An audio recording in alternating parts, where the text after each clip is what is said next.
नमस्कार दोस्तों, मैं हूं सारिका भंडारी। स्वागत है मेरे चैनल सारू के लॉजिक में।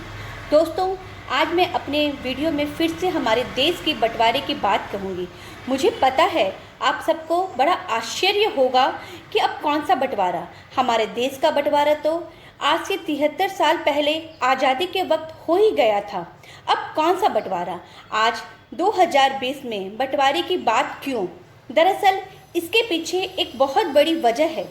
हम सब देख रहे हैं पिछले 10-12 दिन में जो कुछ हमारे देश में हो रहा है, जो हाहाकार मचा हुआ है, जिससे हमारा देश किस ओर जा रहा है, ये कोई नहीं बता सकता है।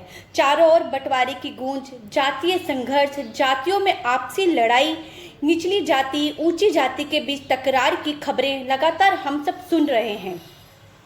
हम सब जानते हैं, अभी कुछ ही दिन पहले हाथरस में एक दलित बिटिया के साथ गैंगरेप होता है। रातों रात उसका अंतिम संस्कार कर दिया जाता है। पुलिस उस लड़की के परिवार वालों से बिना पूछे रात के 2-3 बजे उसका अंतिम संस्कार करवा देती है। राजनीति हावी होती है, इंसाफ की बात कही जाती है, लेकिन कुछ लोग कहते हैं रेप तो हुआ ही नहीं है। इस तरह के दावे किए जा रहे हैं। फिर बात आती है, कहीं उत्तर प्रदेश के बांटने की साजिश तो नहीं हो रही है? जाति संप्रदाय के बीच उत्तर प्रदेश बढ़ तो नहीं रहा है? और इस सब में उस पीड़िता के साथ जो हुआ, उसमें राजनीतिक दल, विपक्षी दल अपनी रोटी सेकने में लगे हुए हैं। इन सब में इंसाफ कहीं गौण हो जाता है। अब दोस्तों, मैं दिखाती हूँ इस वीडियो की दूसरी तस्वीर। राजस्थान के करौली में देखने को मिलती है। करौली में एक पुजारी की हत्या कर दी जाती है।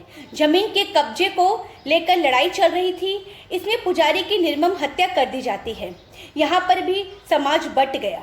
पुजारी तो उच्च कोटि का ब्राह्मण है और उसके हत्यारे दमंग मीणा संप्रदाय के हैं, जो छोटी जनजाति मानी जाती है। ये राजस्थान का बैकवर्ड जाति है। अब फिर से ऊंच नीच जाति की तकरार हो गई।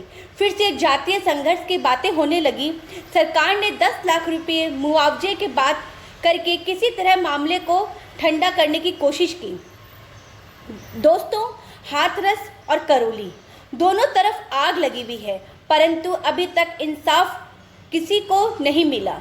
एक बात मेरी समझ में से परे है। एक लड़की के साथ गैंगरेप होता है, उस लड़की की निर्मम हत्या हो जाती है, बिना परिवार को उसकी झलक दिखाए उसका अंतिम संस्कार हो जाता है, और आज तक लगभग 10-12 दिन हो गए होंगे, अभी तक उसके परिवार वालों का इंसाफ नहीं मिला। इधर राजस्थान में जमीन के झमेले को लेकर एक पुजारी की हत्या कर दी जाती है और इंसाफ के नाम पर राजनीति शुरू हो जाती है। क्यों हमारे देश में लगातार ऐसी घटनाएं हो रही है? इस पर विचार करने के बजाय, ऐसी घटनाओं का इंसाफ दिलाने के बजाय सभी राजनीति पार्टी अपनी सत्ता के बारे में सोच रही है।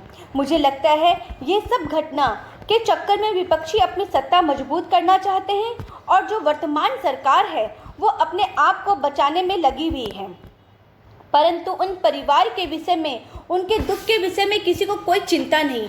बस रोज उनके घर पर, उनके गांव पर तमाशा हो रहा है, पर इंसाफ कहीं नहीं है। क्या हो गया है हमारे देश को? सारे जहां से अच्छा ये हिंदुस्तान हमारा, हम बुलबुले हैं इसके, ये गुलस्तान हमारा। क्या अब ये है 2 लाइन भी हमारे देश के भविष्य के लिए सटीक है? मुझे कमेंट बॉक्स में ज़रूर बताइएगा। जय हिंद, जय भारत।